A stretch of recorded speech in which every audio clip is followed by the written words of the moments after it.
Stop this nonsense. Let me સે, જૈન મહિલા ક્રિકેટના આયોજકોને મારે એટલું જ પૂછવું છે કે તમને આવી દુર્બુદ્ધિ કેમ સૂજી? જૈન દીકરી ઘણી રીતે બરબાદ થઈ જ રહી છે, તો પછી તમારે એને બરબાદ કરવા માટે વધુ પ્રયાસ કેમ કરવો પડ્યો? શું તમને એની બરબાદી ઓછી લાગતી હતી? જો તમારે કહેવું હોય કે અમે તો એના વિકાસ માટે જ આ બધું આયોજન કર્યું છે, તો મને એ જણાવો કે કયા વિકાસની તમે વાત કરો છો?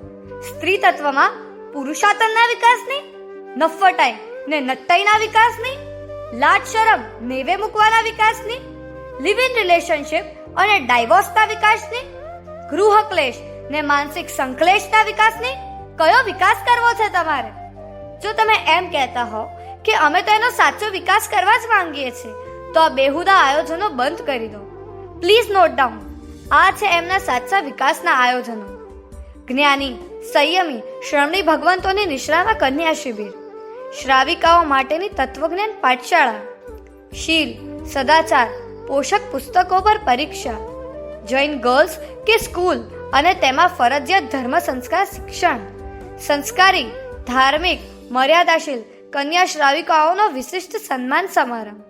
જો તમે ખરેખર જૈન દીકરીઓના હિતચિંતક હોવ તો આમાંથી એકાદ પણ આયોજન તમારા માથે લઈ લો, ને તમારે આવું કશું જ ન કરવું હોય ને ઉપરથી આવા બેહુદા આયોજનો જ કરવા હોય તો કહી દો કે અમે જૈન દીકરીઓના કટ્ટર દુશ્મન છીએ.